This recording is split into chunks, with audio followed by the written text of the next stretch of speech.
Hello there, and welcome to the Sleepy Signals.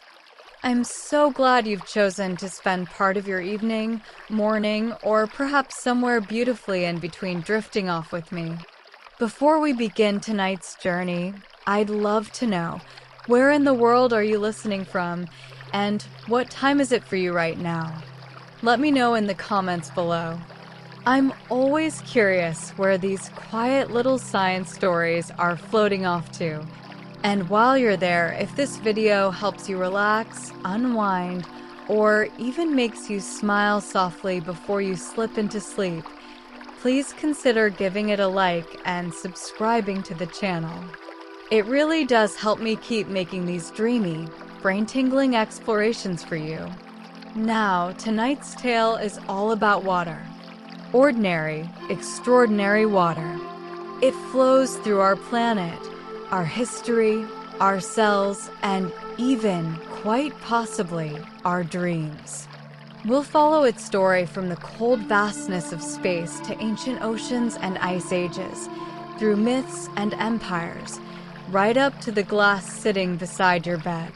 My only hope is that this video isn't too interesting because, while I'd love to keep your mind engaged, the real goal here is to lull you gently towards sleep. But if you do happen to stay awake a little longer, at least you'll come away knowing why ice floats, how Roman plumbing worked, and why every drop you drink is older than the dinosaurs. So get cozy, maybe take a sip of something warm, and let's begin. Before Earth was blue, before clouds danced across its skies, and before oceans whispered against any shore, there was space, cold, dark, and full of potential. And in that great cosmic silence, something curious began to form.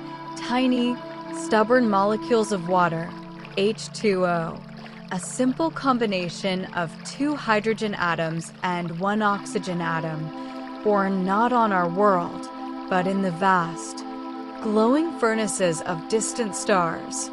It starts with hydrogen, the most ancient element in the universe. Just minutes after the Big Bang, hydrogen was already there, drifting around in a sea of radiation.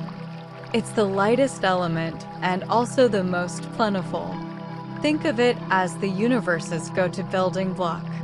Then, inside the blazing hearts of stars, nuclear fusion began to turn that hydrogen into heavier elements, including oxygen. And when these massive stars eventually exploded in spectacular supernovae, they scattered that oxygen into the cosmos like cosmic confetti. Now imagine these 2 elements, hydrogen and oxygen, bumping into each other in deep space. Not casually, of course. Space is more like a slow, deliberate waltz than a high-speed freeway. But in the right conditions, especially in the icy dust grains floating between stars, they begin to bond. You end up with little water molecules, often locked away in frozen form on tiny particles of space dust. That's right. The earliest water in the universe was essentially cosmic frost. Over time, these particles started sticking together. Ice-coated grains clumped and clustered, sometimes drawn into larger bodies, comets, asteroids, protoplanets. Many scientists believe that much of Earth's water didn't originate here, but instead hitched a ride from space. Picture early Earth, still molten and inhospitable, being bombarded by countless comets and asteroids. It's like the universe was very enthusiastically trying to hydrate a newborn planet. This idea is called the Late Heavy Bombardment, a rather dramatic period in Earth's early history when cosmic debris rained down with wild abandon. Among the dust and destruction came water, perhaps even oceans worth of it. Comets, composed largely of ice, likely delivered a significant portion of Earth's current water supply. Asteroids, too, with their icy interiors and volatile-rich makeup, played their part. It's oddly comforting to know that the planet's most life-giving substance might have arrived via millions of celestial snowballs. Of course, not everyone agrees on this. Some researchers suggest Earth's water may have formed internally, released from deep within the planet through volcanic outgassing. Water vapor, they propose, could have seeped up through fissures in Earth's crust, gradually condensing as the planet cooled. In truth, it's likely a blend of both, some water from above and some from below, cosmic delivery plus geological generosity. And here's something quietly astonishing. Many of those original water molecules, the ones that arrived 4 billion years ago, may still exist today. Water is constantly moving and changing form, but the molecules themselves are stubborn survivors. There's a non-zero chance that a few of them are swirling around in your drinking glass right now, blissfully unaware of the journey they've taken. Water is an odd and wonderful thing. It is the only substance on Earth that naturally exists in all three states: solid, liquid, and gas. That's due in part to its molecular structure, shaped like a little bent triangle with hydrogen atoms at the tips and oxygen in the middle. This bent shape gives water a slight electric charge, allowing it to form hydrogen bonds. It's sticky in the molecular sense, clinging to itself and other substances like a clingy but well-meaning friend. These peculiar properties are what make water so effective at dissolving other materials. It's often called the universal solvent. It's why our tea steeps, why soup works, why rivers carry nutrients across landscapes. That same stickiness also allows water to climb up thin tubes against gravity, a trick called capillary action. It's the reason trees can drink from their roots all the way to their leaves, and why a paper towel soaks up a spill in that oddly satisfying way. But before it was doing any of that, before roots and rivers and kettles, water had to settle down. Earth had to cool, and a crust had to form. Once the surface stopped bubbling like a cosmic lava stew, that water, delivered by comets, outgassed from volcanoes, or both, began to condense. And thus, the rains came. We're not talking about a brief afternoon drizzle. We're talking about rain that may have lasted millions of years. Imagine clouds thick enough to blot out the sun, storms that never ceased, and oceans that gradually pooled across the rocky surface. It was the great planetary rinse cycle, preparing the world for what would come next. Those early oceans were likely hot, acidic, and chaotic. The young Earth was still geologically active, riddled with underwater volcanoes and constantly shifting crust. But water began shaping the surface almost immediately, carving valleys, smoothing rocks, and perhaps even forming the first stable environments for life. There's a kind of poetry to all this. Water, formed in the coldest corners of space, arrives on a fiery young planet, survives chaos and collision, and eventually becomes the calm, reflective substance we know. It began as something cosmic and unfamiliar and, slowly, patiently, became the cradle of life. Even today, we're still uncovering new clues about the origins of Earth's water. Space missions have analyzed comets and asteroids to measure their isotopic signatures, comparing them with the water we find in Earth's oceans. Some comets seem like a match, others don't. It's a celestial mystery that may never be solved completely, but that's part of its charm. After all, the idea that your cup of tea is made of molecules older than the Earth itself is already quite the bedtime thought. So, here we are on a blue planet floating in space, all because a few atoms decided to stick together billions of years ago. Water didn't just arrive, it persisted. And in doing so, it laid the foundation for everything to come. Earth was once a place of fire and fury. No birds, no blue skies, no gentle waves, just a scorched, chaotic world wrapped in a toxic haze. Picture a planet still forming, its surface a churning ocean of molten rock, constantly bombarded by space debris. Volcanoes belched noxious gases into the air, and the crust, such as it was, cracked and shifted like drying clay. It wasn't exactly the kind of place you'd bring a picnic, but somehow, from that chaos, something cool and familiar began to take shape: oceans. The transformation began with steam, not the cozy kind rising from a mug, but vast, planet-wrapping clouds of vapor escaping from the Earth's interior. As the planet cooled, this water vapor condensed, forming clouds dense enough to block out the young sun. And then it began to rain, really rain.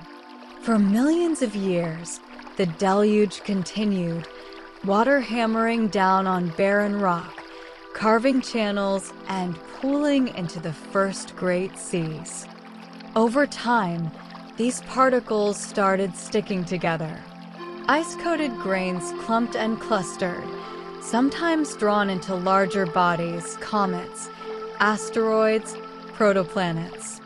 Many scientists believe that much of Earth's water didn't originate here, but instead hitched a ride from space. Picture early Earth, still molten and inhospitable, being bombarded by countless comets and asteroids. It's like the universe was very enthusiastically trying to hydrate a newborn planet. This idea is called the Late Heavy Bombardment, a rather dramatic period in Earth's early history when cosmic debris rained down with wild abandon. Among the dust and destruction came water, perhaps even oceans worth of it. Comets, composed largely of ice, likely delivered a significant portion of Earth's current water supply. Asteroids, too, with their icy interiors and volatile-rich makeup, played their part. It's oddly comforting to know that the planet's most life-giving substance might have arrived via millions of celestial snowballs. Of course, not everyone agrees on this. Some researchers suggest Earth's water may have formed internally, released from deep within the planet through volcanic outgassing. Water vapor, they propose, could have seeped up through fissures in Earth's crust, gradually condensing as the planet cooled.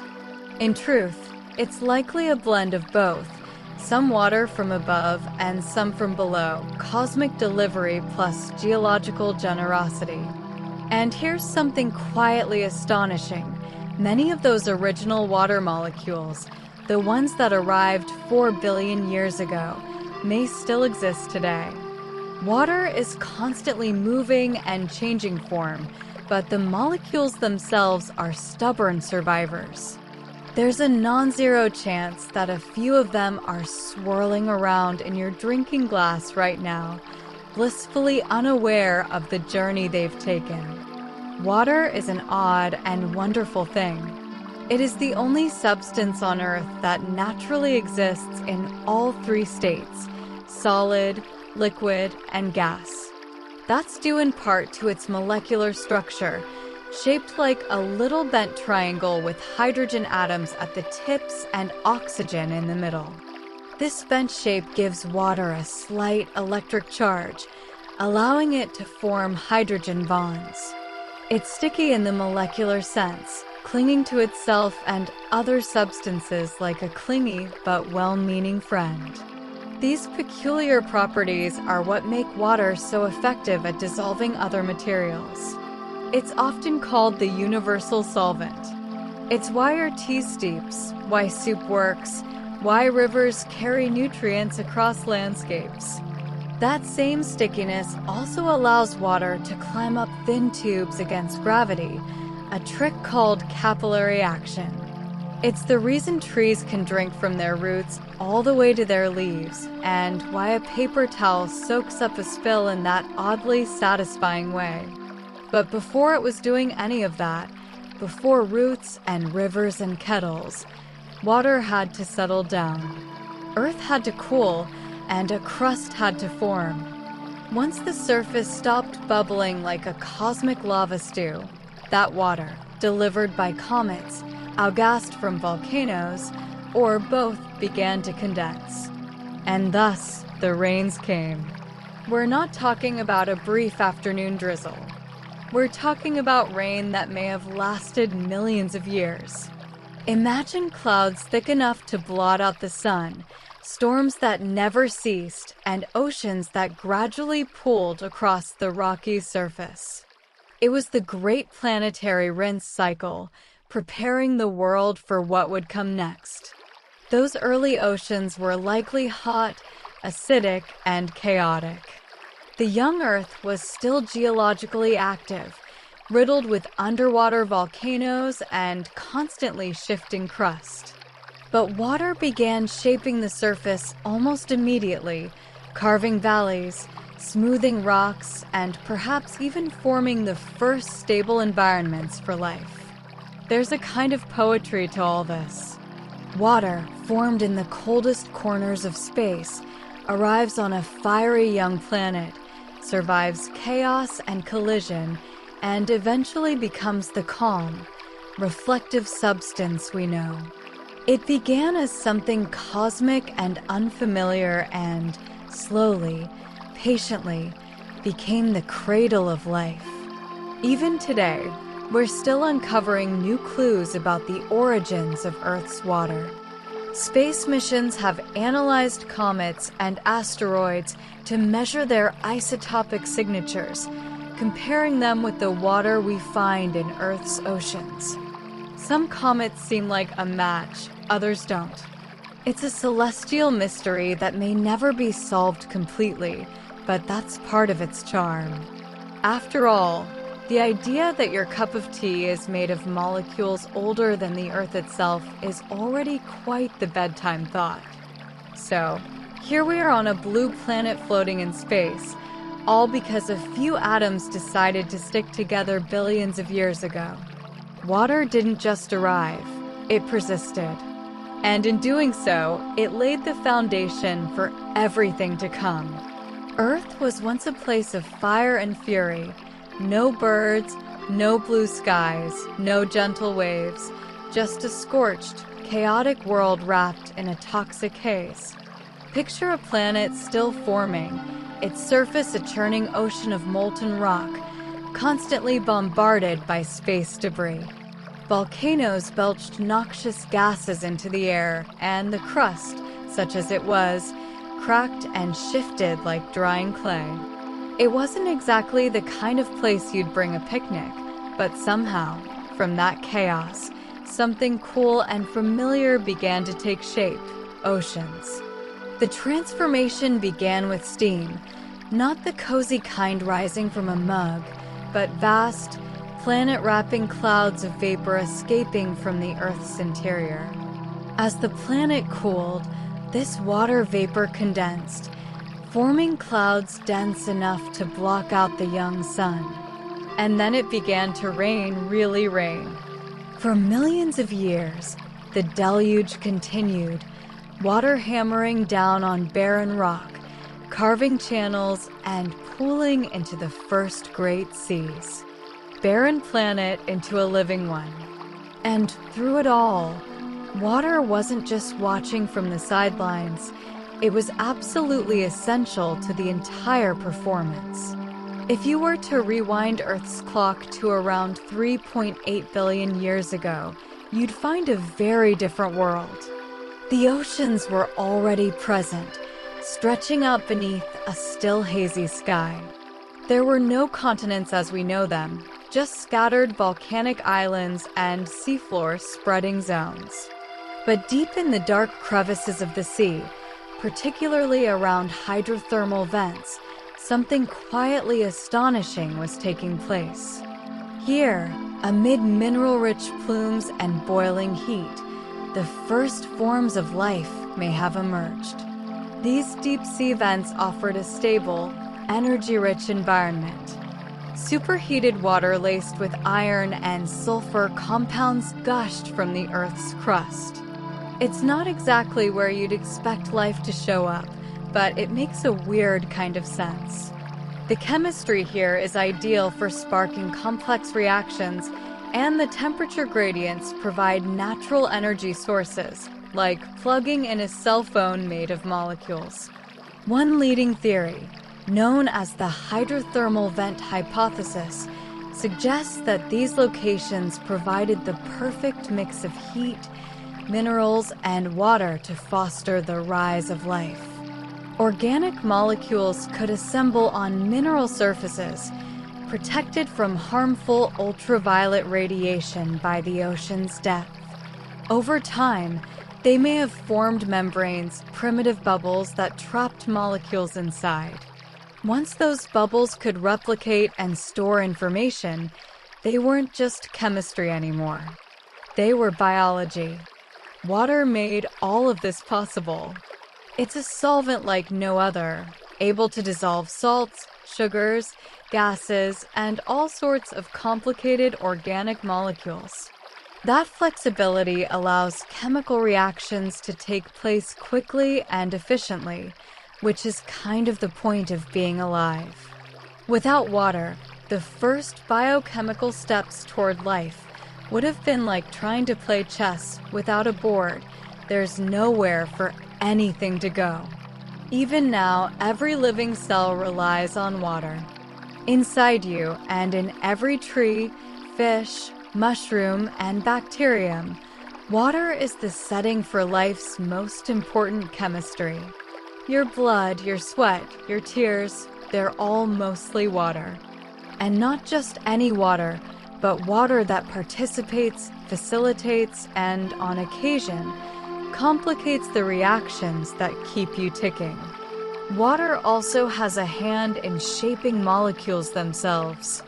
Proteins, for instance, fold into intricate shapes that determine how they function.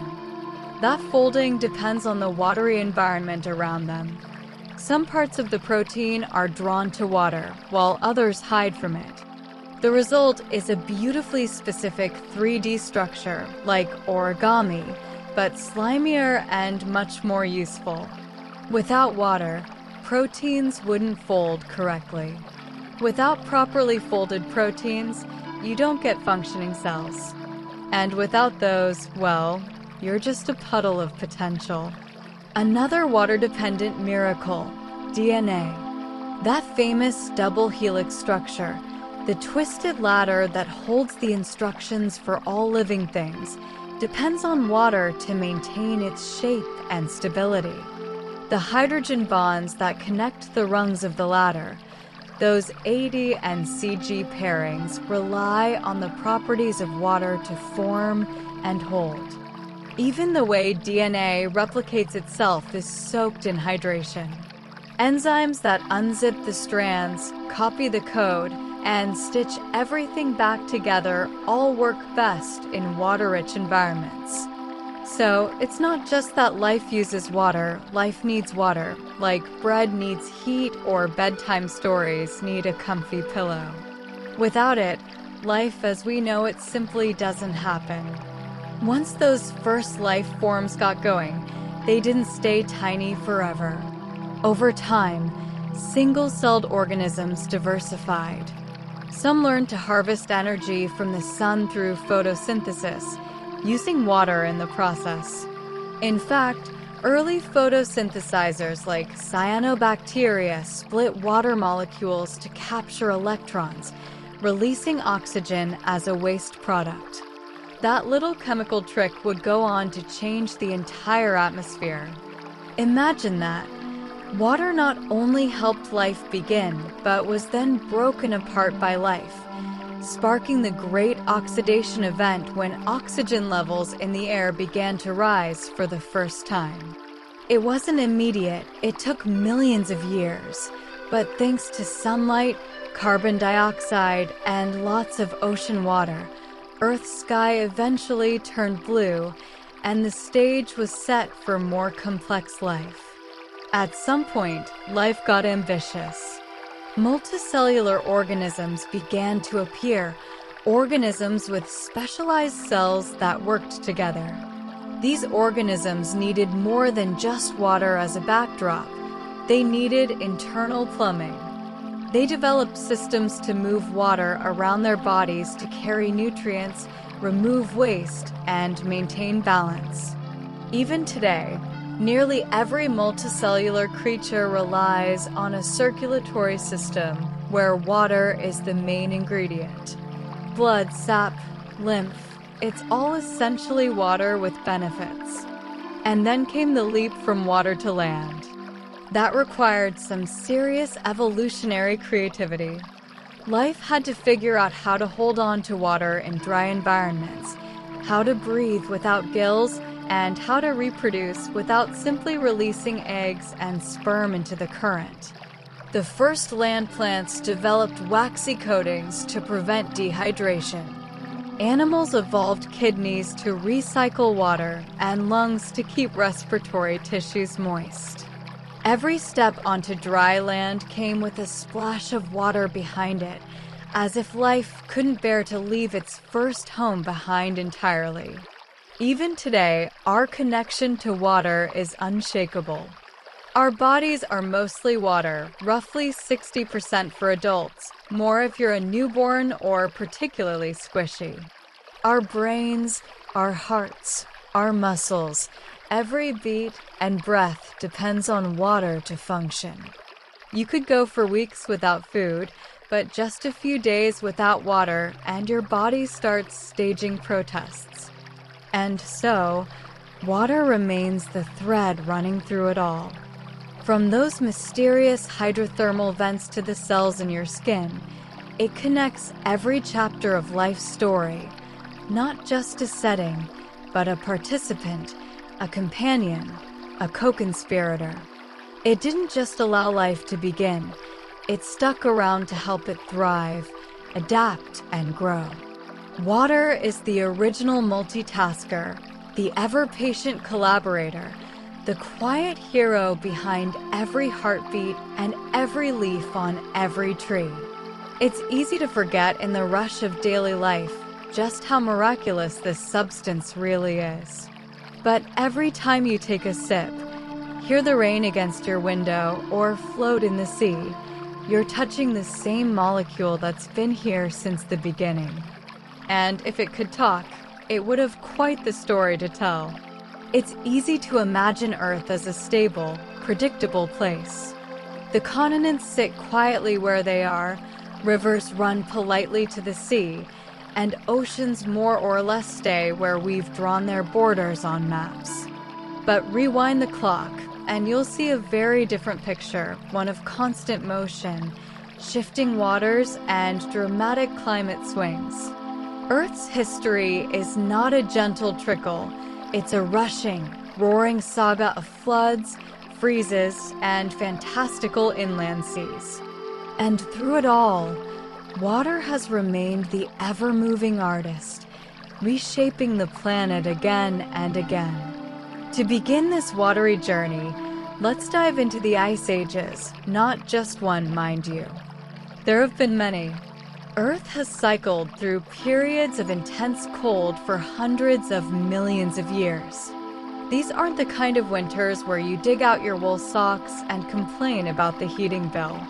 These were full-blown planetary deep freezes with massive glaciers stretching down from the poles, covering much of the land in thick, grinding sheets of ice. The most dramatic of these occurred around 700 million years ago in a period so chilly it's nicknamed Snowball Earth. During this time, it's believed that ice reached all the way to the equator.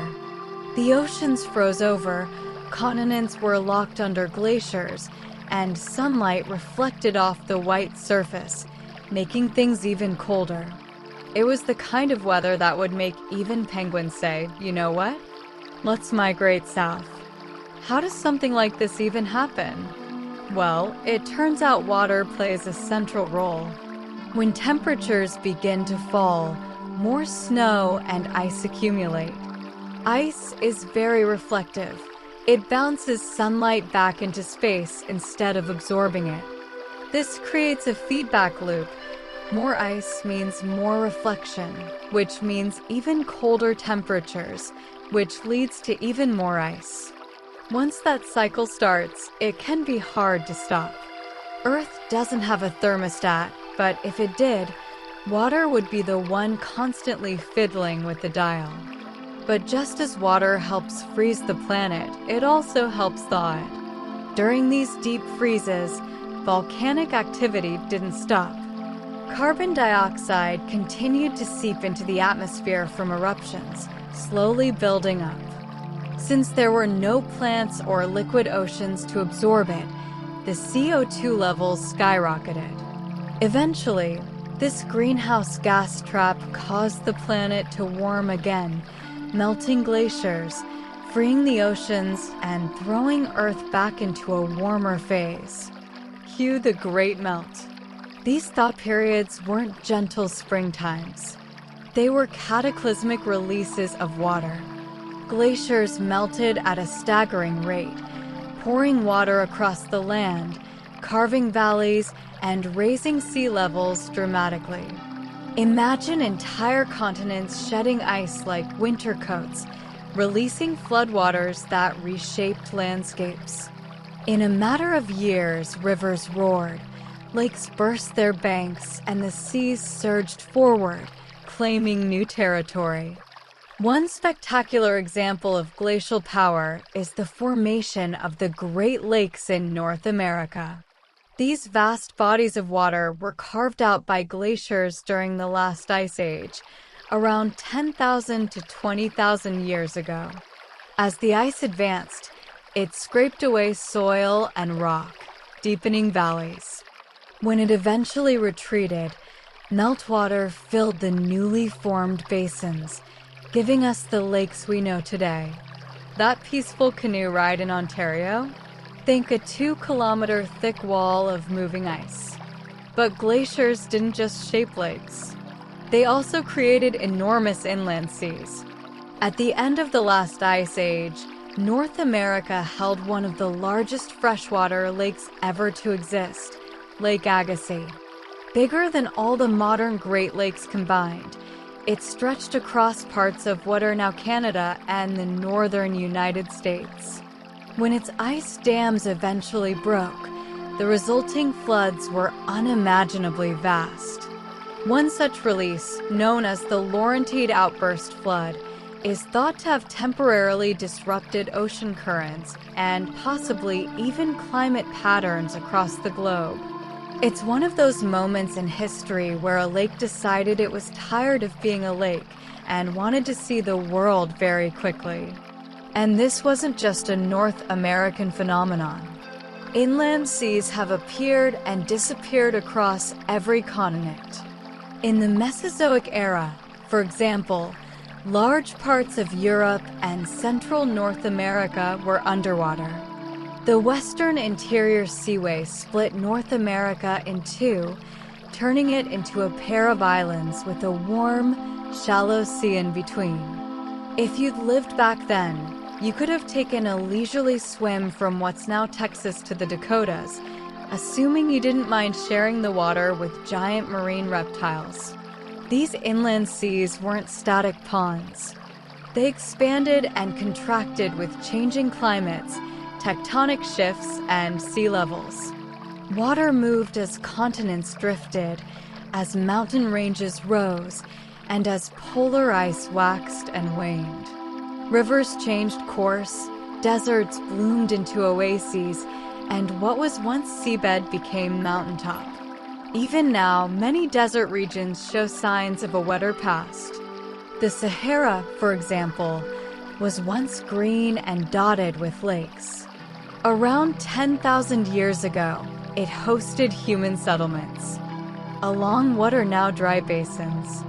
Today's arid landscape hides the ghost of a very different past, preserved in rock art, fossils, and long-dried riverbeds. All of this reshaping is thanks to water's persistence and patience. It's not in a rush, but it's always working, eroding, dissolving, transporting, depositing. Over time, it sculpts canyons, levels mountains, and builds new land. One of the most stunning examples is the Grand Canyon, a monument to the slow, steady work of the Colorado River. For millions of years, it has cut its way through layers of rock, exposing the Earth's deep past like pages in a geologic diary. Water also builds as much as it destroys. Rivers deposit silt that creates fertile floodplains. Glaciers leave behind moraines, ridges of rock and debris that define landscapes. Coastal currents shape beaches and deltas, creating new habitats. Coral reefs, built by tiny marine organisms, form massive underwater cities that support vibrant ecosystems. Wherever water flows, it leaves its mark. Even today, water continues to transform the planet. Melting glaciers are raising sea levels. Permafrost is thawing. Rivers are shifting. Deltas are eroding or growing, depending on how we treat them. These changes are no longer purely natural. Human activity has added a new, faster layer to the story. Climate change, driven by our emissions, is accelerating the water cycle, causing more intense storms, faster glacial melt, and rising seas. It's a reminder that, while water may seem gentle, it is never passive. Still, there's something comforting about the idea that water has been through all of this before. It has frozen solid, boiled into steam, flowed across continents, and carved valleys that stretch for miles. It has survived asteroid impacts, mass extinctions, and tectonic tantrums. Through it all, it has persisted, shifting, shaping, and sometimes surprising us. Wherever it goes, water leaves behind clues to its journey, fossilized wave patterns in ancient rock, ripple marks from long-vanished streams, salt flats that were once shallow seas. These are the footprints of water etched into the crust of the Earth. They remind us that our planet is not fixed, but fluid. And in that fluidity lies its beauty. The story of Earth's watery transformations is a story of resilience and change. It's a reminder that nothing stays the same, that landscapes shift, and that sometimes the most powerful force is not fire or stone, but a simple drop of water, repeated billions and billions of times. By now, water had spent billions of years shaping the planet, carving rivers, filling oceans, burying deserts under floods, and freezing mountains under glaciers. But then a peculiar creature came along. It stood upright, made tools, and stared at the stars, and more importantly, it got thirsty. Thus began a new chapter in water's story, one where it became not just a force of nature, but a partner in survival, a subject of reverence, and sometimes a source of conflict. This chapter belongs to us, the humans, or more accurately, the very thirsty apes. From the very beginning, water determined where humans could thrive. Our early ancestors didn't choose their homes at random. They followed the water. Rivers, lakes, and springs were magnets for early hominins, offering drinking water, food, and fertile land. In the dry savannas of Africa, where early humans first emerged, waterholes weren't just lifelines. They were hubs of activity, places where all manner of creatures gathered. Being close to water meant having access to fish, reeds, clay, and animals. It also meant danger because everyone wanted a sip. As humans became more mobile, they migrated along water routes. Some of the earliest human migrations out of Africa followed the coastlines, where food was abundant and fresh water was within reach. Rivers served as natural highways, guiding people deep into new territories. The Nile, the Tigris and Euphrates, the Indus, the Yangtze, these rivers weren't just geographic features, they were cradles of civilization. Settling near water wasn't just convenient, it was essential. Early villages became towns, and towns became cities, almost always built around some reliable source of fresh water. The patterns of these settlements are so consistent that archaeologists can often guess where ancient sites might be based on nearby rivers or springs. In dry regions, even a trickle of water could support a flourishing community. Water didn't just sustain life, it shaped how people thought. Nearly every ancient culture saw water as sacred. In Mesopotamia, the gods were said to dwell in the watery deep, and floods were both feared and worshipped. In ancient Egypt, the Nile was the artery of life, flooding annually with astonishing predictability. That rhythm gave rise to agriculture, calendars, and a belief that the gods were benevolent, or at least organized. Meanwhile, in the Indus Valley, elaborate city planning emerged, complete with sophisticated drainage and bathing facilities.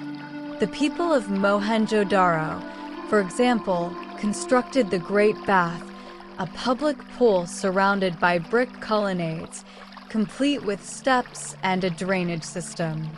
It may have been used for ritual purification or simply for keeping cool on a hot day.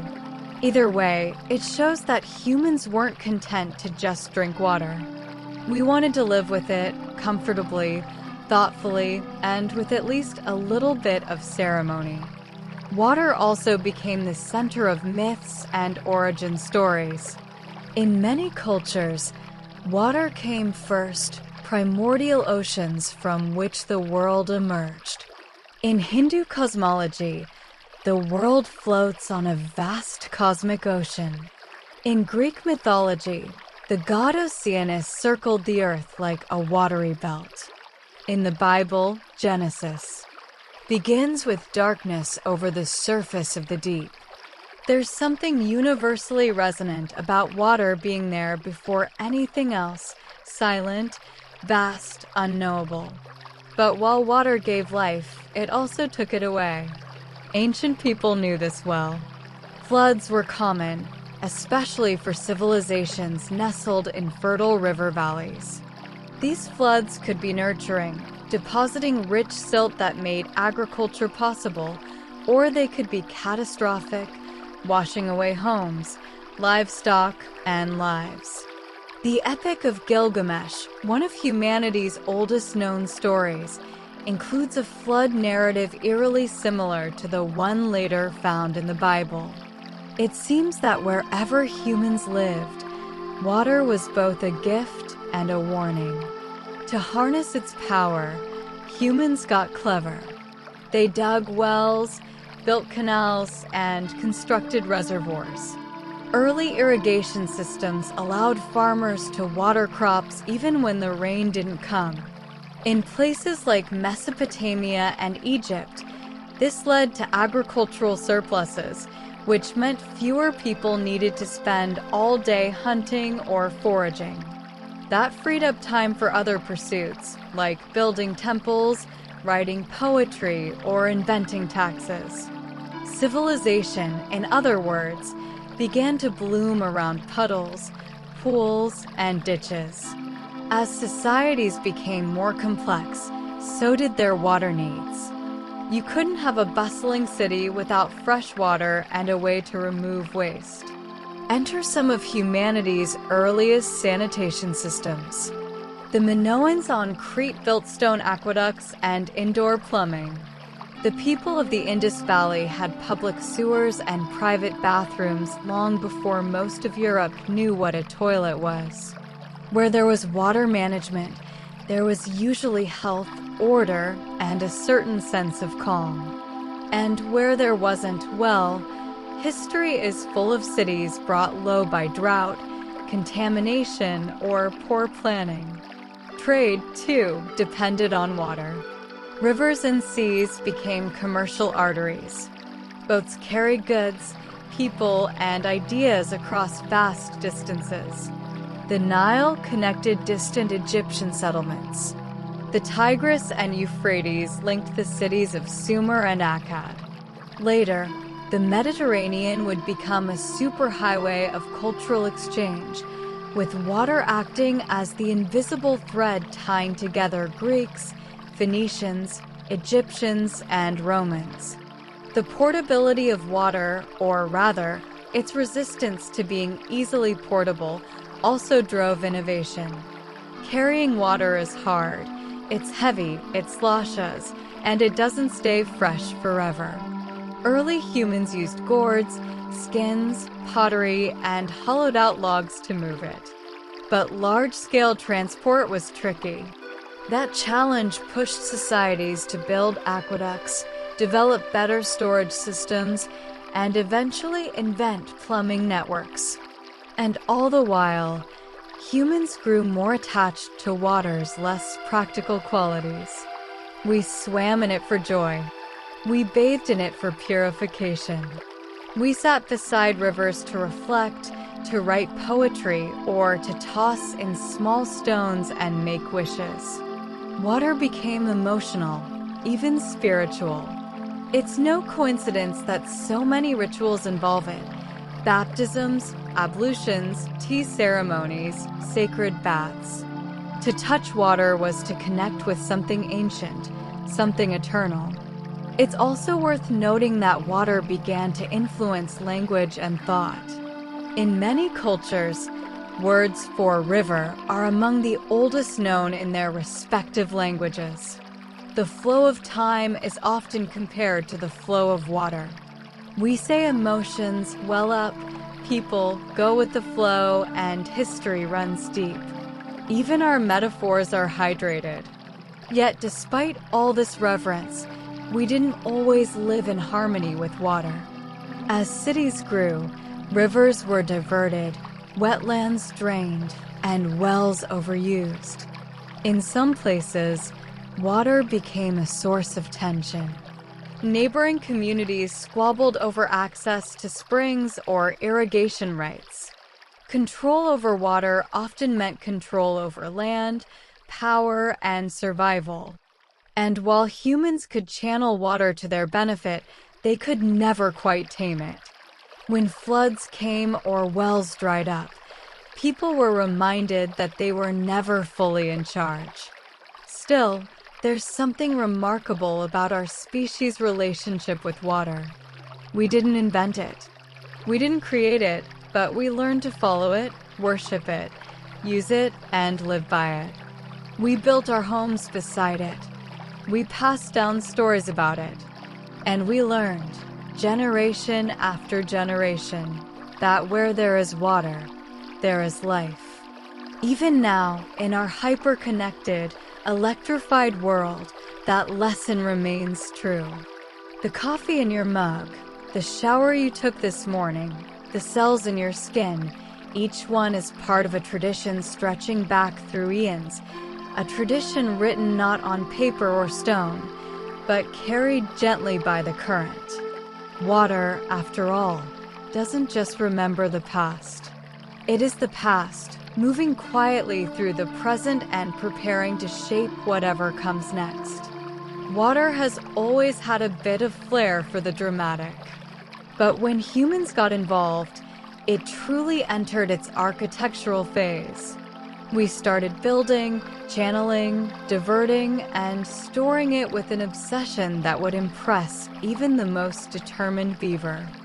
Wells, aqueducts, fountains, and public baths all sprang from one essential truth. We love water and will move mountains, or at least a lot of bricks, to get it where we want it. Let's start with wells. At first glance, a well is just a hole in the ground. But don't let the simplicity fool you. Digging down to find groundwater was one of humanity's most crucial innovations. Some of the earliest known wells date back over 7,000 years, like those found in Cyprus and the Czech Republic. Imagine the joy of early communities when they discovered they could access fresh water without trekking to a distant river, dodging predators, or competing with other thirsty creatures. A well was more than a hole. It was security, survival, and convenience, all wrapped up in a neat little circle of stones. Groundwater was, and still is, a lifeline for many regions, especially arid areas with little rainfall or surface water. In ancient Persia, a marvel of engineering emerged to make the most of this hidden supply, the Kanat. These were gently sloping underground channels that tapped into mountain aquifers and carried water downhill to villages and farms. Entire cities blossomed in desert landscapes thanks to these subterranean water highways. They were cool, shaded, and often extended for miles beneath the Earth's surface. It's like humanity's first attempt at plumbing without the unfortunate gurgling noises. And then there were step wells, found mainly in India. These were more than just functional. Many were architectural masterpieces, carved in symmetrical, spiraling patterns. Step wells allowed people to walk down toward the water as its level changed with the seasons. Some were adorned with intricate sculptures and stone pillars, resembling sunken temples as much as water sources. They were places of community gathering, worship, and cool refuge from the heat. It's hard not to be a little envious of such stylish hydration points. As societies grew, so did their thirst, not just for drinking, but for bathing, farming, cleaning, and showing off a little. Enter the aqueduct. If you think about it, aqueducts were humanity's way of saying, sure, water's over there, but what if we brought it here instead? The Romans, of course, get most of the credit, and rightly so. They perfected the aqueduct system, turning water delivery into a high art. Roman aqueducts were stone and concrete marvels, carrying water over hills and across valleys, often over vast distances. Some aqueducts spanned over 50 miles, delivering millions of gallons of water daily to cities, towns, and farmlands. And they weren't just practical, they were iconic. Those soaring arches still standing across parts of Europe are testaments to the ingenuity and ambition of a civilization that understood just how vital water was. The water didn't just arrive and disappear either. Once in the city, it was distributed with remarkable efficiency.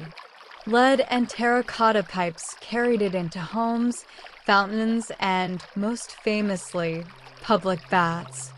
The Romans loved their baths. These weren't just places to scrub behind the ears.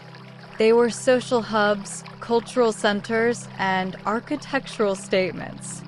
The larger complexes included heated rooms, cold plunges, steam baths, massage areas, exercise courts, libraries, and sometimes even snack bars. Imagine a modern-day gym, spa, community center, and water park all rolled into one, and you've got the idea. Bathing was a ritual, and everyone was invited, from senators to slaves. The water flowed constantly, ensuring cleanliness and freshness.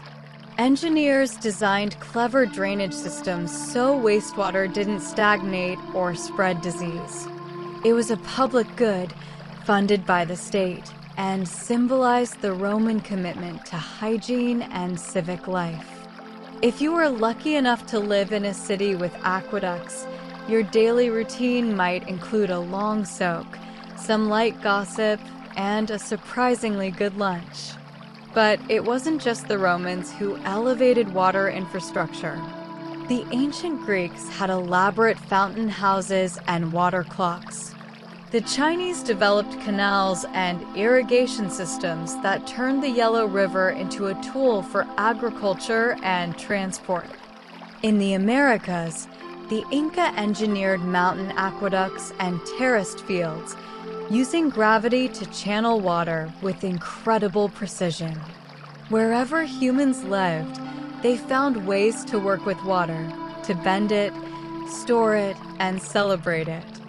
Take, for example, the ancient Nabateans, who built the city of Petra in the arid deserts of what is now Jordan. They chiseled channels into solid rock, capturing flash floods and directing them to cisterns and underground reservoirs. Their city thrived in a place where nature said it shouldn't, all because they mastered the art of liquid logistics. Of course, not all water management was so noble. Sometimes it was about power. In ancient societies, control over water often meant control over people. Kings, priests, and emperors built massive reservoirs and irrigation systems not just to feed their citizens, but to remind them who made the crops grow. In Egypt, the annual flooding of the Nile was both a miracle and a political tool. If the water levels were just right, the harvest would be abundant, and the pharaoh could claim divine favor. If they weren't, well, somebody had to take the blame, and it wasn't going to be the gods. Still, for the most part, water infrastructure was a unifying force. It brought people together physically in shared spaces like wells and baths, and socially through shared reliance on something precious and limited. Public fountains served as gathering spots. Laundry areas became gossip centers. Even today, people meet at water coolers, though now discussions are less about crop yields and more about office coffee. The act of managing water also shaped how we understood the world. Ancient engineers had to measure flow rates, estimate pressure, and understand gradients. In doing so, they contributed to early mathematics, physics, and even hydrology. Observing how water behaved, how it flowed, pooled, and evaporated helped spark scientific curiosity. Why does it rise in narrow tubes? Why does it carve out rock? Why does it always seek the lowest point? These questions didn't just lead to better plumbing, they laid the groundwork for entire scientific disciplines. Fluid dynamics, geology, meteorology, all have their roots in humanity's efforts to understand and control water. And let's be honest, we're still fascinated by it. There's something hypnotic about the way water moves, whether it's a mountain stream, a bubbling spring, or a perfectly synchronized Roman fountain. We can't help but watch. So here we are, thousands of years later, still building, still channeling, still trying to get water to go where we want it. We've swapped stone aqueducts for steel pipes and marble baths for tiled showers, but the essence remains the same. Water connects us to each other, to our ancestors, and to the landscapes we call home. In every modern city, beneath the asphalt and concrete, a vast network of waterworks hums away, pumps, pipes, treatment plants, all designed to do what ancient engineers once did with gravity and grit. And as we sip, soak, and shower, we're participating in a tradition as old as civilization itself. Because in the end, we're not so different from those early well diggers and bathhouse builders. We still need water. We still gather around it. We still marvel at its beauty and bend it to our needs. And we still find joy in the simple act of turning a tap and watching water flow. It's ordinary, it's miraculous, and it's always been a part of our story. For most of human history, clean drinking water was a bit of a gamble. You could scoop up a crystal-clear cupful from a babbling brook and feel like you were living your best pastoral life, only to find yourself regretting every sip a few hours later. The concept of clean water, at least by modern standards, is relatively new. For thousands of years, people often drank whatever was wet and hoped for the best. And let's just say, sometimes the best didn't happen. In ancient times, humans didn't really understand the concept of germs. To be fair, you can't exactly blame them. Bacteria are small and don't come with warning signs. If water looked clean and tasted fine, people assumed it was safe. But behind that fresh appearance could lurk a microbial jungle of unsavory characters: E. coli, cholera, Giardia, and their many tiny friends. And yet, despite the ignorance of microbiology, ancient people did develop a few clever ways of improving their water, at least a little. Some of the earliest water purification methods came from ancient India and Egypt.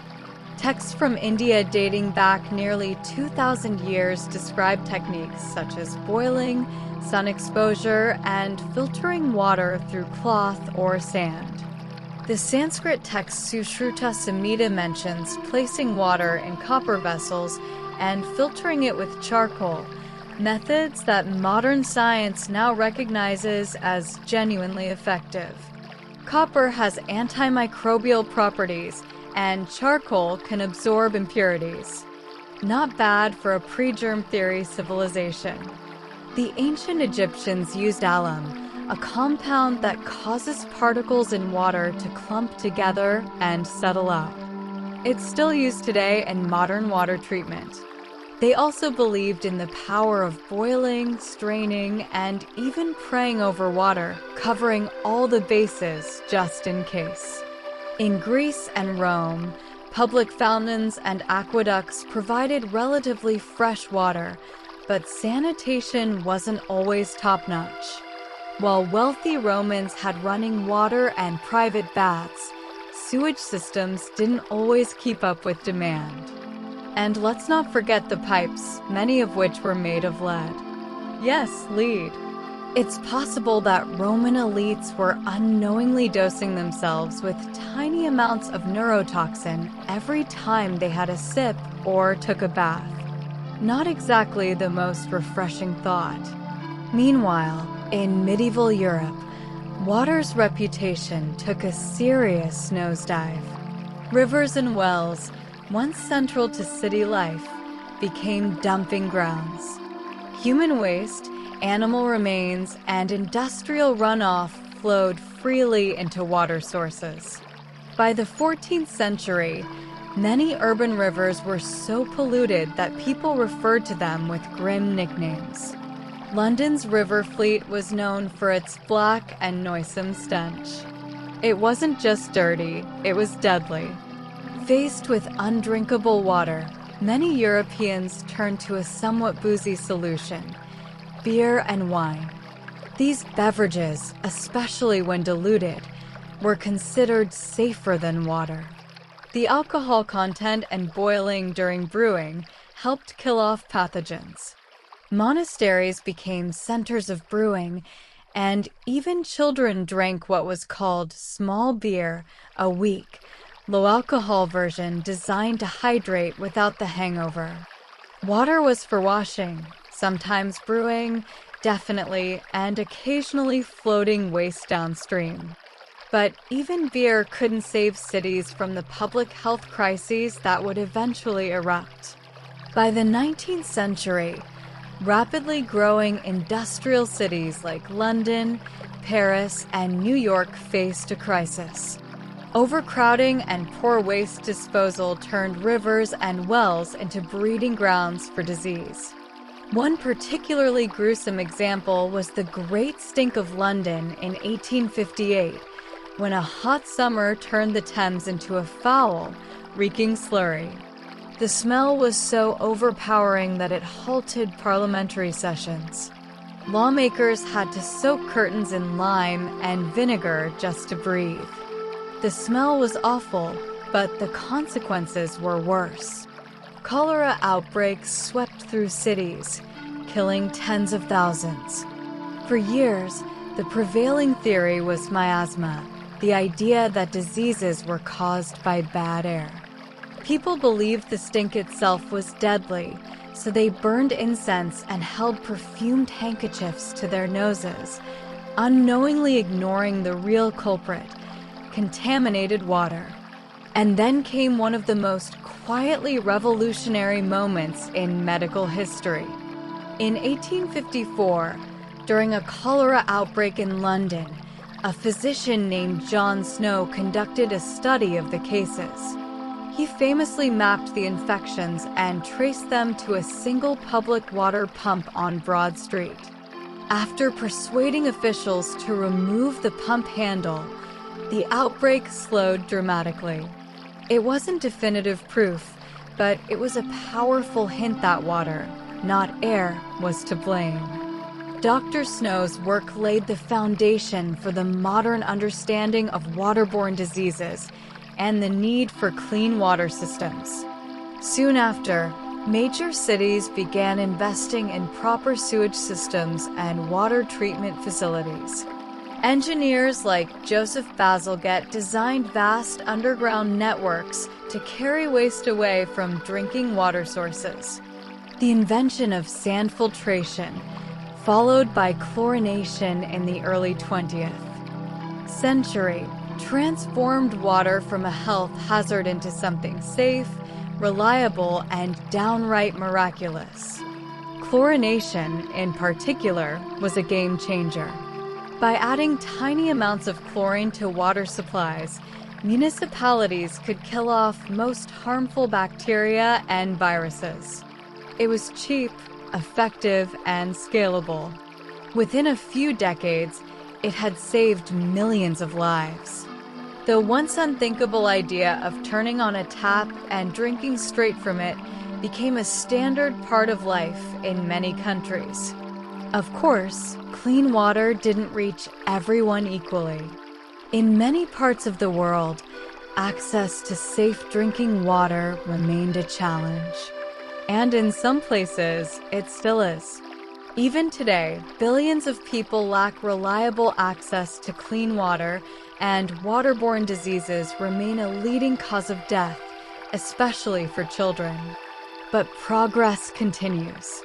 New filtration methods, UV sterilization, reverse osmosis, and even portable purification tablets have helped bring cleaner water to communities in need. Organizations around the world are working to build wells, sanitation systems, and education programs. The dream of safe water for all may still be on the horizon, but it's getting closer. Back in our everyday lives, it's easy to forget how recently clean water became normal. That a glass of tap water won't send you running for the nearest medieval remedy is, historically speaking, a luxury of astonishing proportions. We've gone from boiling and praying to filtering and chlorinating. And yet, the substance itself remains as ancient and essential as ever. Even our bottled water obsession, while modern in branding, is old in spirit. Throughout history, people have sought out special waters, springs with healing properties, sacred rivers, mineral baths. Today's smart water, vitamin water, and glacier-imported bottles are just the newest incarnation of that age-old desire to sip something pure, powerful, and just a little bit magical. There's also something quietly poetic about the fact that water, which once carried so much danger, now flows invisibly beneath our cities, through our homes, and into our glasses. It's not flashy. It doesn't demand attention. But every drop represents centuries of trial, error, invention, and insight. Clean water is, quite literally, science at your fingertips.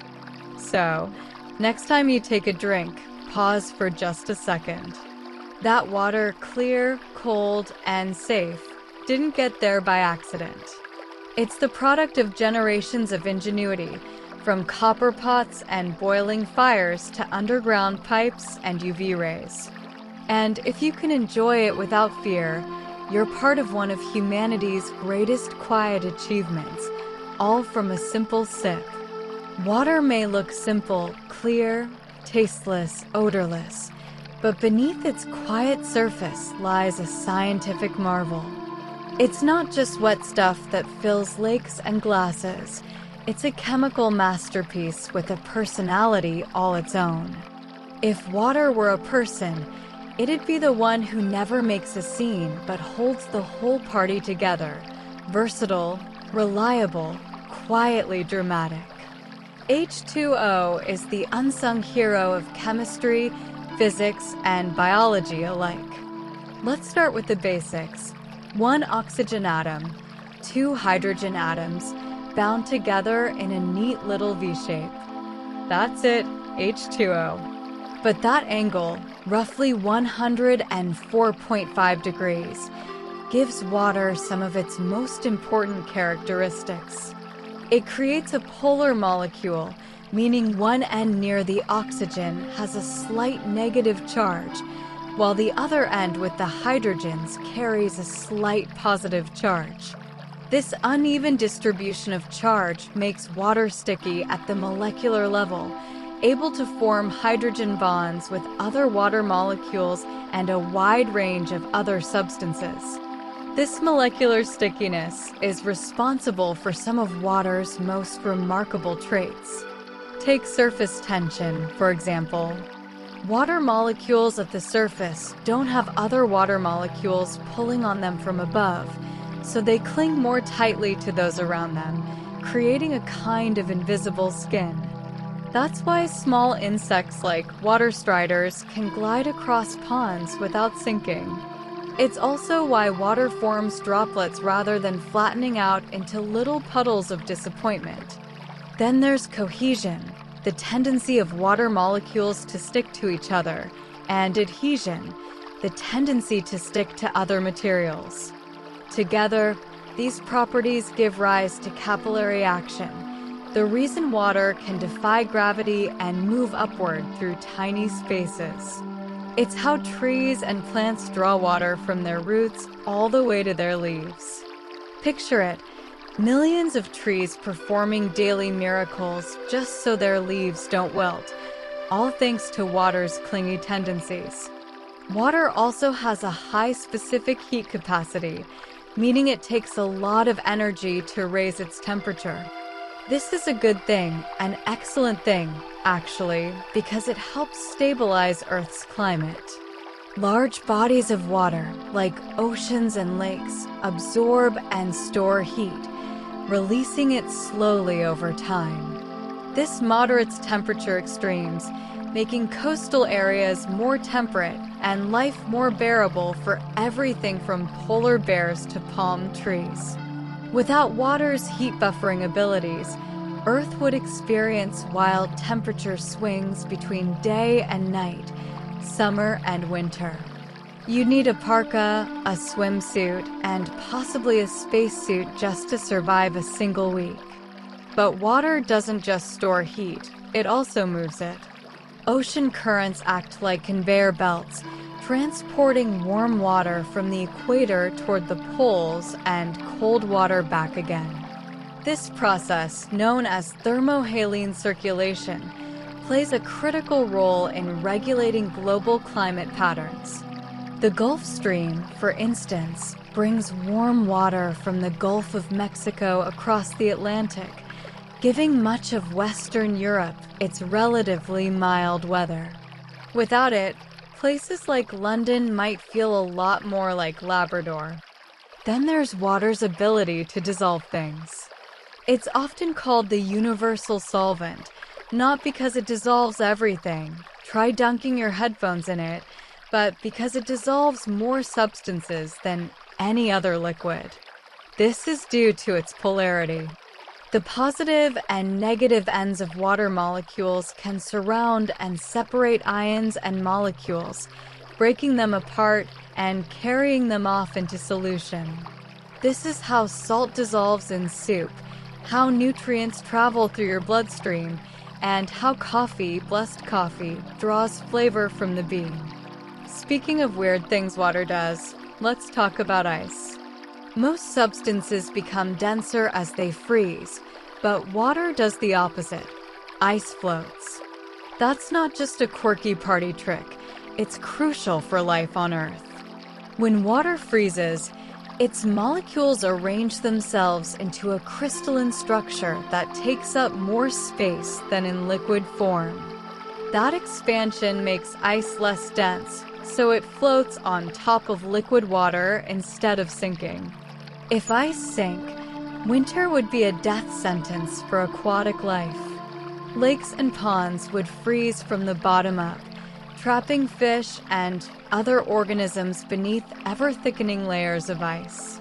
Instead, ice floats on the surface, insulating the water below and allowing ecosystems to survive even in freezing temperatures.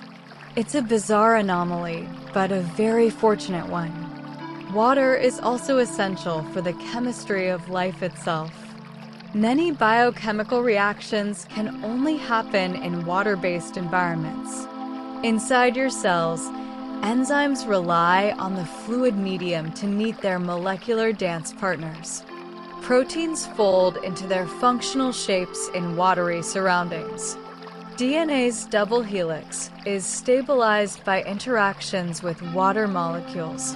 In fact, if you were to remove all the water from your body, which, to be clear, you should not attempt, you'd be left with a pile of dry molecules and absolutely no functioning life. You'd be scientifically fascinating, but also extremely not alive. Even beyond the realm of biology, water performs quietly astonishing feats. Take phase changes, evaporation, condensation, melting, and freezing. Each of these processes involves energy, either absorbing or releasing it. When water evaporates, it takes heat with it, which is why sweating cools you down. When water condenses into clouds, it releases heat into the atmosphere, fueling weather systems. Water's ability to switch between states, storing and releasing energy as it does, powers everything from thunderstorms to hurricanes to the cup of tea steaming beside your bed. Let's not forget about pressure. Water is nearly incompressible, which makes it ideal for transmitting force. That's the principle behind hydraulic systems, from car brakes to heavy machinery. Press down on a fluid in one part of a sealed system, and that pressure gets transmitted evenly throughout the fluid. Nature figured this out long before we did. Many sea creatures use hydraulic pressure to move limbs or extend parts of their body. Sea stars, for instance, don't have muscles in the way we do. They use seawater to operate their tube feet. Water is also a master sculptor.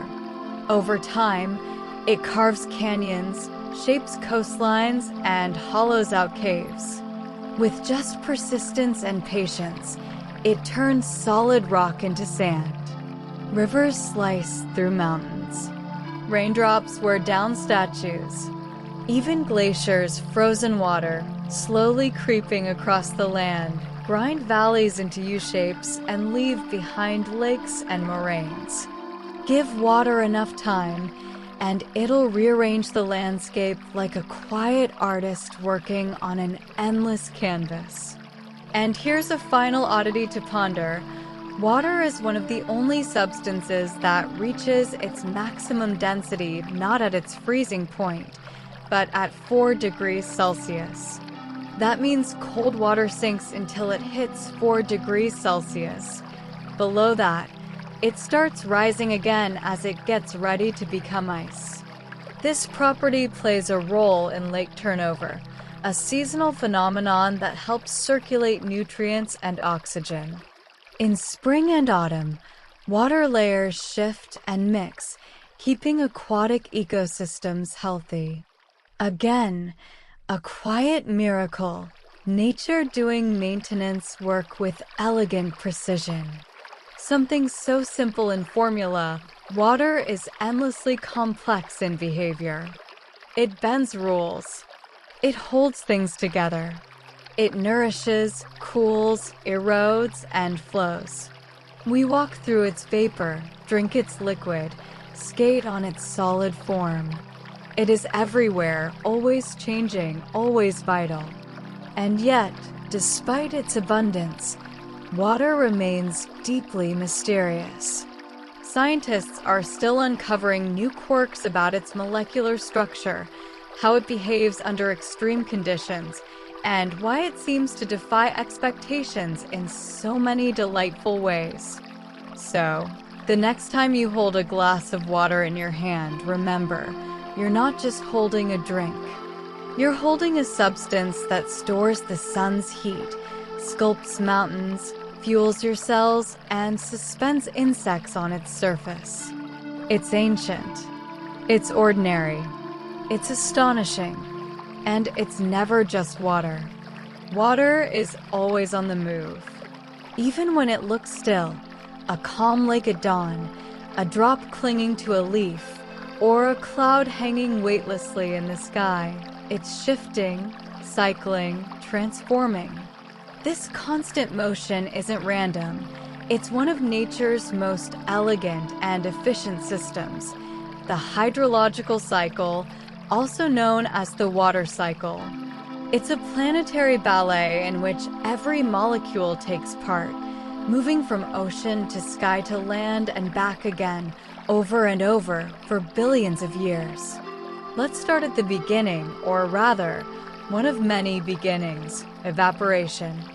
Powered by the sun, water from oceans, lakes, rivers, and even puddles turns into vapor and rises into the atmosphere. It's a quiet transformation invisible to the eye, but vast in scale. Every day, the sun lifts trillions of gallons of water skyward without so much as a whisper. It's the original solar-powered engine, turning heat into motion with astonishing grace.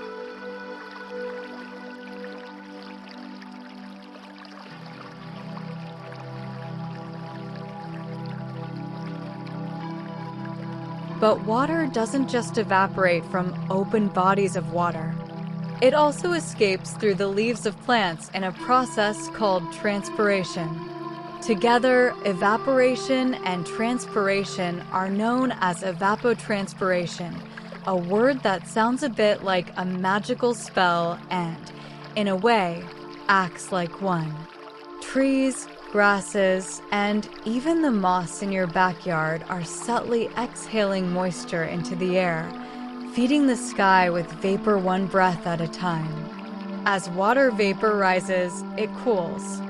The higher it climbs, the lower the temperature, until eventually it condenses into tiny droplets. These droplets gather around microscopic particles, dust, salt, pollen, and form clouds. Some clouds float high and wispy, barely hinting at what they hold. Others grow fat and gray, heavy with potential. When enough water collects, gravity takes over. The droplets merge, grow larger, and eventually fall back to Earth as precipitation, rain, snow, sleet, or hail. Depending on the conditions, a raindrop falling from a cloud has no idea where it's going. It might splash into a stream, sink into soil, or get caught by a leaf. It might freeze on a mountaintop, join a glacier, and not move again for thousands of years. Or it might land in your open mouth as you laugh during a storm. Its fate is uncertain, but its journey is inevitable. It is just passing through on its way to somewhere else. Once water returns to the surface, it takes many paths. Some of it flows down a hill, joining streams and rivers, moving toward larger bodies of water. Some sinks into the ground, percolating through soil and rock to join underground aquifers, vast, hidden reservoirs that store water for centuries. Some evaporates again almost immediately, especially in hot, dry climates, and some is taken up by plants, beginning the cycle anew. These movements aren't just scenic, they're essential. Rivers carve landscapes, transport nutrients, and connect ecosystems. Groundwater seeps into springs, feeding lakes and sustaining forests. Floods, while sometimes destructive, also deposit rich silt onto floodplains, rejuvenating the soil and setting the stage for agricultural abundance. Even the flow of water underground, called subsurface flow, helps regulate temperature and chemistry in ways we're only beginning to understand. Then there's the ocean, Earth's largest water reservoir and the final destination for much of the cycle. Oceans hold about 97% of all water on Earth, acting as both the origin and the terminus of the hydrological cycle. They're the planet's great cauldron, constantly losing vapor to the atmosphere and regaining it through rivers, glaciers, and rainfall.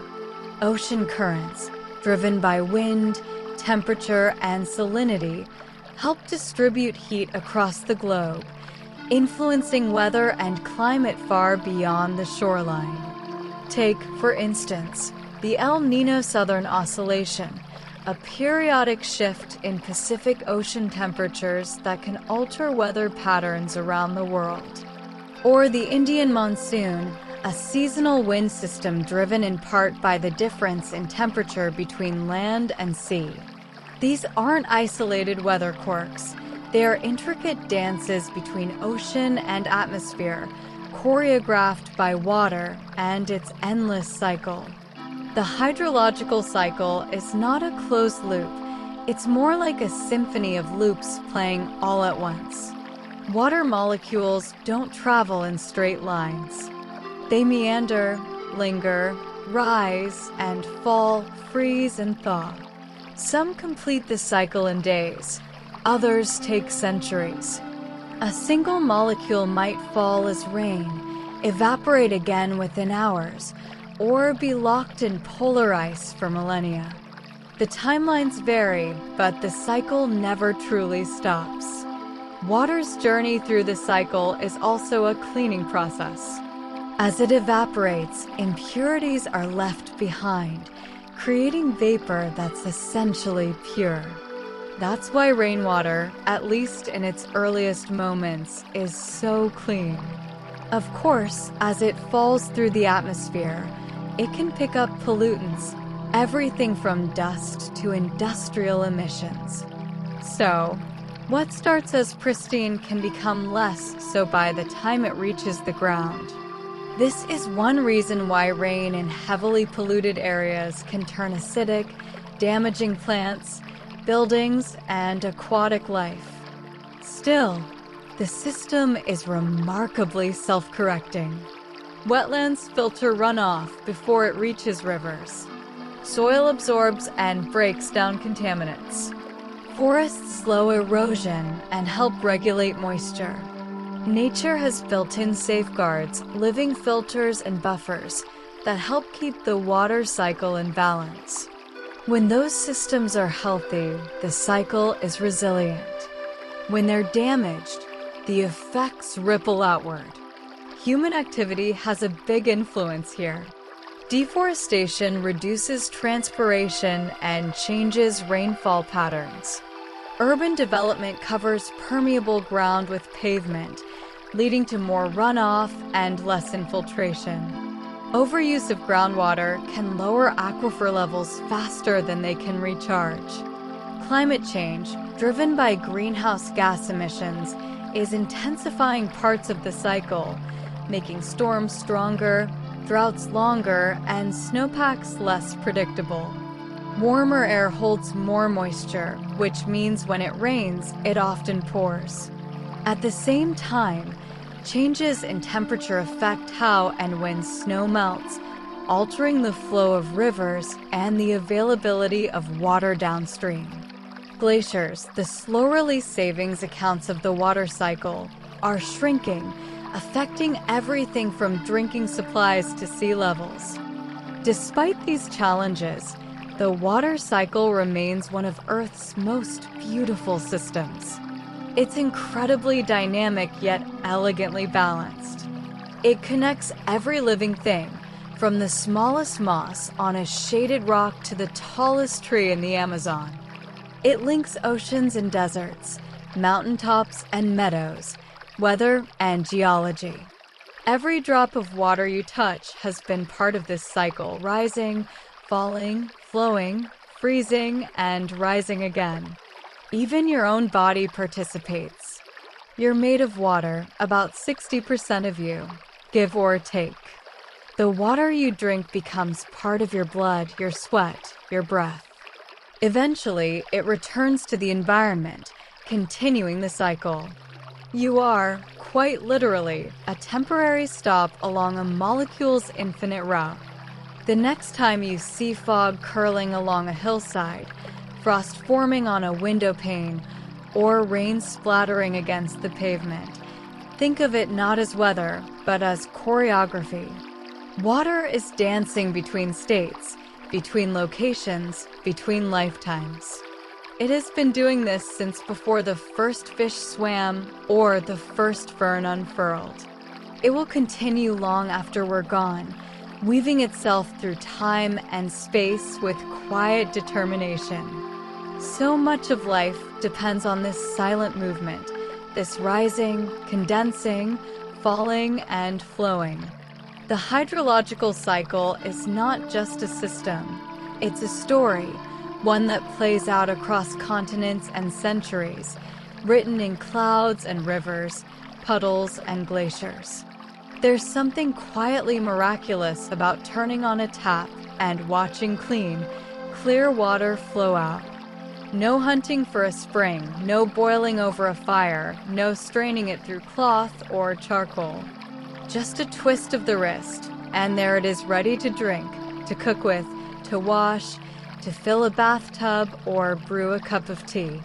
It feels so normal, so automatic, that we rarely stop to think about what a triumph of science, engineering, and sheer determination it really is. Getting water from its natural sources into your glass is no small feat. It's the result of centuries of trial, error, and innovation. Every drop that flows through a faucet has taken a carefully managed journey from reservoir to treatment plant to pipes under streets and floors to reach your sink in a condition that's safe, reliable, and convenient.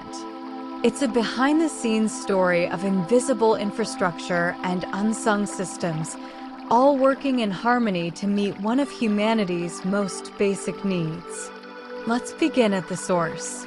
Most municipal water starts its journey in one of two places: surface water or groundwater. Surface water comes from lakes, rivers, and reservoirs, large, open bodies of water that collect rainfall and snowmelt. Groundwater, on the other hand, is drawn from aquifers, porous layers of rock or sediment that store water underground, often for hundreds or thousands of years. These sources are selected based on availability, sustainability, and water quality, and the choice often depends on geography. In rainy regions, surface water dominates. In drier places, groundwater is king. But whether it starts in a mountain lake or an ancient aquifer, raw water isn't usually something you'd want to gulp down immediately.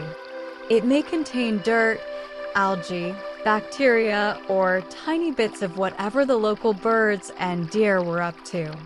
That's where water treatment comes in, a multi-step process designed to remove contaminants and make water safe to drink.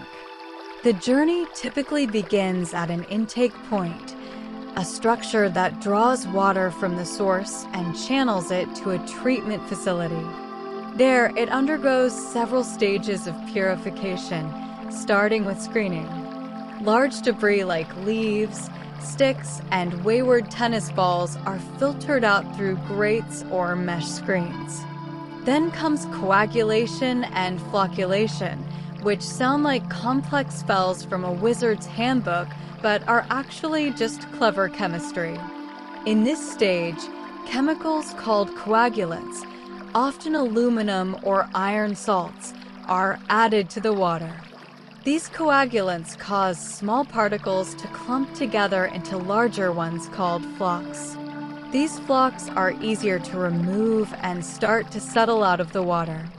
After flocculation comes sedimentation, where the water sits in large tanks and the heavier flocks slowly sink to the bottom, gravity doing its thing with remarkable patience. Next, the water moves through filtration. It's passed through layers of sand, gravel, or activated carbon, which catch and remove smaller particles that escaped the earlier stages. Filtration also helps remove some bacteria, parasites, and organic materials that affect taste and smell. What emerges from this process is already looking and tasting a lot more like what you'd expect from a kitchen tap. But we're not done yet. The final and arguably most critical step is disinfection. To ensure that no harmful microorganisms remain, disinfectants such as chlorine, chloramine, or ozone are added. These chemicals kill bacteria and viruses and protect the water as it travels through the distribution system. Chlorine is especially common because it provides a residual effect, continuing to guard against contamination all the way to your faucet. Some treatment plants also add fluoride, a mineral that helps prevent tooth decay.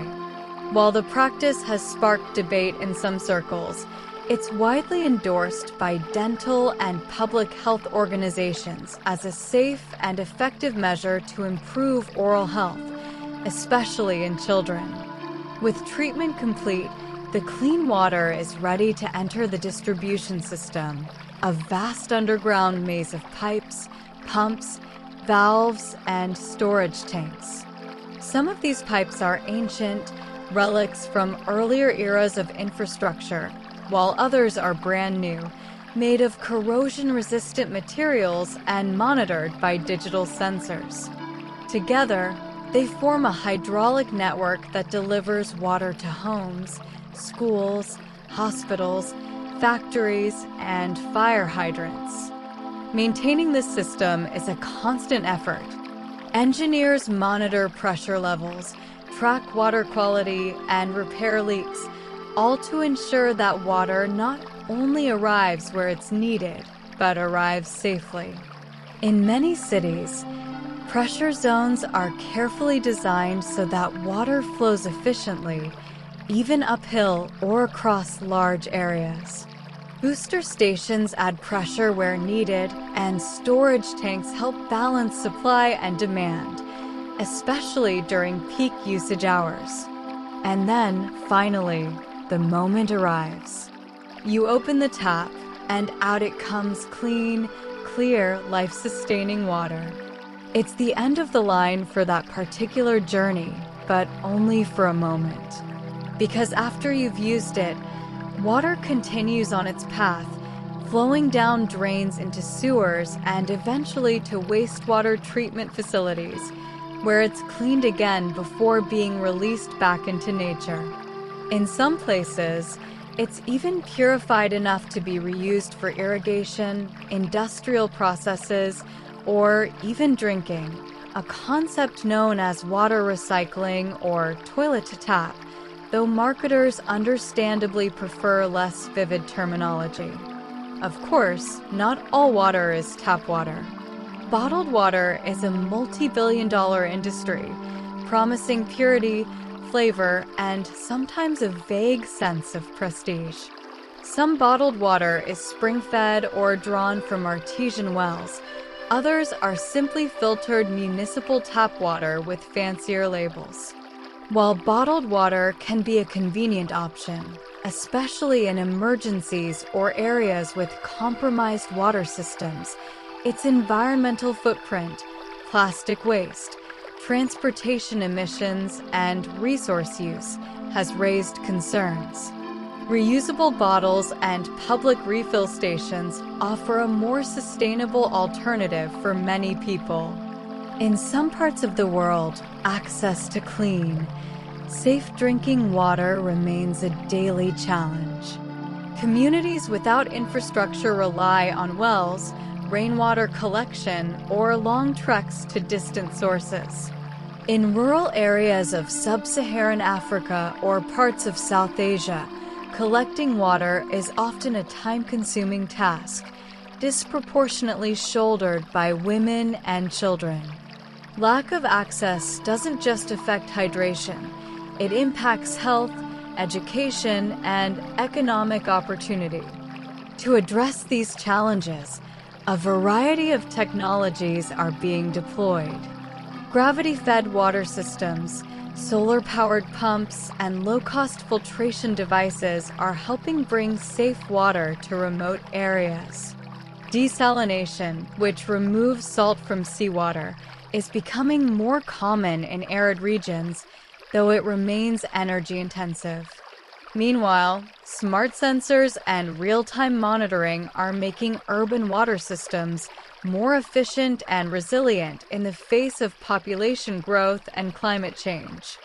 And so, from mountain stream to kitchen tap, water travels a long, engineered road. It's a journey made possible by centuries of human effort, by those who dug the first wells, channeled the first aqueducts, and dreamed of cities where clean water could be summoned with a twist of the wrist. It's a marvel of modern life, one that flows so quietly in the background that we often forget it's there. But every drop that emerges from your faucet carries the weight of that history and the promise of a future where clean water flows for all. So, the next time you fill a glass, maybe take a second to appreciate the journey. What seems simple is anything but.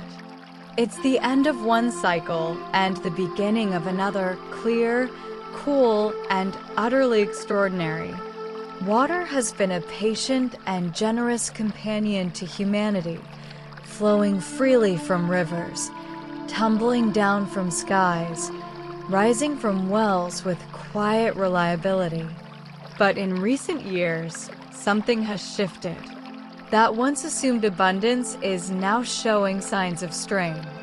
Across the globe, water is becoming harder to find in some places and far too abundant in others. Droughts stretch on, floods rise faster, glaciers melt, aquifers shrink, and storms become stronger, stranger, and more frequent. This chapter of Water's story is no longer about the past. It's about our future. And that future increasingly depends on how we treat this most vital resource. Let's start with the big picture. Earth may be called the blue planet, but only about 2.5% of all the water on Earth is freshwater. And of that, nearly 70% is locked away in glaciers and ice caps. Less than 1% is easily accessible in lakes, rivers, and shallow aquifers, the stuff we actually rely on for drinking, farming, sanitation, and industry. It's an astonishingly tiny slice of the pie. And yet, that sliver supports over 8 billion people, countless ecosystems, and virtually every aspect of modern civilization. As the global population grows and consumption rises, our demand for fresh water increases with it. Agriculture is by far the largest consumer, using roughly 70% of all freshwater withdrawals worldwide. From rice paddies in Asia to almond orchards in California, farming requires vast amounts of water to feed the world. Industry claims another 20%, while domestic use, drinking, cooking, bathing, flushing, makes up the remaining 10%. That means even the water in your sandwich had a long journey, growing the wheat, feeding the livestock, washing the produce, running the factory machinery. But supply doesn't always match demand. In many parts of the world, freshwater sources are being depleted faster than they can be replenished. Aquifers that took thousands of years to fill are being pumped dry in decades.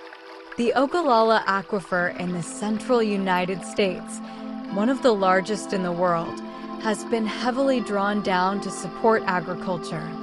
So much so that in some areas, wells have already gone dry.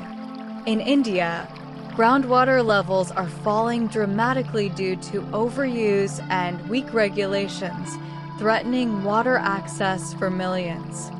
Then there's climate change, the not-so-gentle accelerant that's shaking up the hydrological cycle itself. Warmer temperatures lead to more evaporation, drying out soil and reducing snowpack in mountains that normally provide a slow, steady water supply in spring and summer. The timing of water availability is changing. Snow melts too early. Rainfall patterns shift. Monsoons come late or not at all. In some places, years of drought are followed by sudden, catastrophic floods, a pattern that's becoming disturbingly common. Consider the Colorado River, which flows through 7 U.S. states and supports some 40 million people. It's been shrinking due to a combination of overuse, prolonged drought, and warming temperatures. Reservoirs like Lake Mead and Lake Powell have reached historic lows, exposing dry, cracked lake beds, and even sunken boats. The river is no longer reaching the sea, and communities that depend on it are scrambling to make do with less. At the same time, the other extreme is happening elsewhere. Too much water, all at once. Rising sea levels are swallowing coastlines and salting freshwater sources. Extreme storms bring intense rainfall, overwhelming drainage systems, and triggering deadly floods. From Pakistan to Germany to the southern U.S., recent years have seen historic flooding events, displacing millions and causing billions in damages. And then there are the invisible threats: pollution, contamination, and mismanagement. Industrial waste, agricultural runoff, and aging infrastructure can all compromise water quality. Fertilizers and pesticides wash into rivers, feeding algae blooms that choke aquatic life and make water undrinkable. In some areas, chemical contamination like PFAS, so-called forever chemicals, have been found in groundwater, raising concerns about long-term health risks. Lead pipes, like those at the heart of the Flint, Michigan water crisis, still exist in many cities across the globe. Faced with these challenges, it's tempting to feel overwhelmed. But the story of water's future isn't a tragedy, it's a call to action. Around the world, people are finding creative, practical, and sometimes even beautiful ways to conserve, protect, and rethink our relationship with water. One promising solution is water recycling. Rather than letting used water go to waste, advanced treatment systems can clean it to near distilled purity and reuse it for irrigation, industrial processes, and even drinking. Some cities, like Singapore, have embraced toilet-to-tap technology, using a combination of microfiltration, reverse osmosis, and ultraviolet light to recycle wastewater into clean, potable water. It's efficient, cost-effective, and surprisingly elegant, even if the marketing could use a friendlier nickname. Another growing area is desalination, the process of removing salt from seawater. Traditionally seen as too energy-intensive and expensive, newer technologies are making it more viable. Countries like Israel, Saudi Arabia, and the United Arab Emirates are already using large-scale desalination plants to supply a significant portion of their drinking water. Innovations like solar-powered desalination and forward osmosis are pushing the boundaries even further. On the conservation front, simple changes can make a big impact. Drip irrigation systems use far less water than traditional sprinklers, delivering moisture directly to plant roots. Water-smart appliances, low-flow fixtures, and leak detection systems help households and businesses use less without sacrificing comfort. Rainwater harvesting, collecting, and storing rain for later use is an ancient practice seeing a modern revival, especially in regions prone to drought. Policy plays a huge role, too. Water rights, pricing structures, and access regulations determine who gets water, how much, and at what cost. Shifting from open access or subsidized systems to carefully managed, equitable ones can improve efficiency and reduce waste. It's not always easy. Water is deeply emotional, and attempts to regulate it often meet resistance. But the alternative is uncontrolled scarcity. Education is perhaps the most powerful tool of all. When people understand where their water comes from, how it's treated, and how fragile the supply can be, they tend to value it more. In schools, in cities, in farming communities, raising awareness helps drive better decisions. And when those decisions are made collectively, the ripple effects can be enormous. The future of water won't be shaped by a single technology or policy. It will be shaped by how we think about water, how we talk about it, and how we teach the next generation to respect it, not as an endless commodity, but as a shared legacy. Because every drop is part of the same cycle, the same planet-wide system. What happens upstream affects those downstream. What we flush, what we pour, what we waste, all of it stays in the loop. We are stewards of a resource that predates us and will outlive us. Water has seen Earth through fire and ice, through extinction and evolution. It flowed beneath the feet of dinosaurs, carried the first cells, filled the baths of emperors, and now spins in washing machines and coffee makers across the world. It connects continents, ecosystems, and cultures. It is humble, ordinary, extraordinary. The good news? Water is remarkably forgiving.